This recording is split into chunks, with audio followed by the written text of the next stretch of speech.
Medicaid ও স্ন্যাপের মতো জনমুখী খাতে রিপাবলিকানরা নজিরবিহীন কাটছাঁটের পরিকল্পনা করছেন বলে অভিযোগ করেছেন হাউস মাইনরিটি লিডার হাকিম জেফ্রিজ। বুধবার ক্যাপিটলের সংবাদ সম্মেলনে তিনি দাবি করেন, বেপরোয়াভাবে এই বাজেট দেশের মানুষের উপর চাপিয়ে দেওয়ার চেষ্টা চলছে। এই কাটছাঁট ঠেকাতে hands off Medicaid and SNAP act কংগ্রেসে অনুমোদনের আইন প্রণেতাদের প্রতি আহ্বান জানিয়েছেন তিনি। নারী, শিশু এবং অবসরপ্রাপ্তদের মতো ঝুঁকিপূর্ণ জনগোষ্ঠীর জন্য প্রেসিডেন্ট ডোনাল্ড ট্রাম্পের প্রস্তাবিত বাজেট বিপর্যয় ডেকে নিয়ে আসবে বলে মন্তব্য করেছেন হাউস মাইনরিটি লিডার হাকিম জেফ্রিজ। দেশের ইতিহাসে মেডিকেইড এবং সাপ্লিমেন্টাল নিউট্রিশন অ্যাসিস্ট্যান্স প্রোগ্রাম স্ন্যাপে এইরকম কাটছাঁটের পরিকল্পনা আগে কখনো হয়নি বলে সতর্ক করেন তিনি। মডারেট রিপাবলিকানদের একাংশ এই কাটছাঁটের বাজেটের ঘোর বিরোধী বলেও দাবি করেন Jeffries. Hands off Medicaid and SNAP act কংগ্রেসে অনুমোদনের জন্য ডেমোক্র্যাটদের সাথে রিপাবলিকানদেরও লড়াইতে সামিল হতে আহ্বান জানান তিনি। জেফ্রিজ জানান, মাত্র 4 জন রিপাবলিকান আইন প্রণেতার সহায়তা পেলেই ডিসচার্জ পিটিশনটি অনুমোদন পাবে।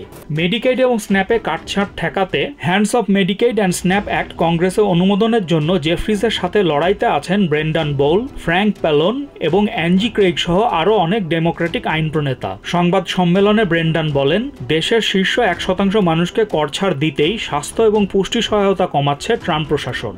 একই দিনে ডেমোক্র্যাটদের আরেক সংবাদ সম্মেলনে সেনেটর রন ওয়াইডেন দাবি করেন, ট্রাম্প প্রশাসন দেশের সম্পদশালী 1% মানুষদের কর ফাঁকি দিতে সরাসরি সহায়তা করছে। তিনি জানান, এই কারণেই সোমবার রাতে সুইজারল্যান্ডের ব্যাংক ক্রেডিট সুইসকে ফি বাবদ $511 মিলিয়ন দিয়েছে ফেডারেল সরকার।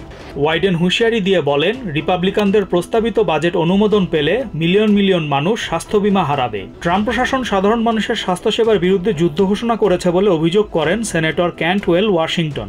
Senate minority leader Chuck Schumer বলেন, ট্রাম্প প্রশাসন যে দুর্নীতিপরায়ণ তা এখন সবারই জানা। এ বিষয়ে কি করা যায় তা নিয়ে ডেমোক্র্যাট এবং রিপাবলিকানরা আলোচনা করছেন বলেও জানান তিনি। Cyrus Rahman, TVN 24 news desk. New York থেকে সম্প্রচারিত TVN 24 টেলিভিশন বিশ্বজুড়ে বাঙালির কণ্ঠস্বর।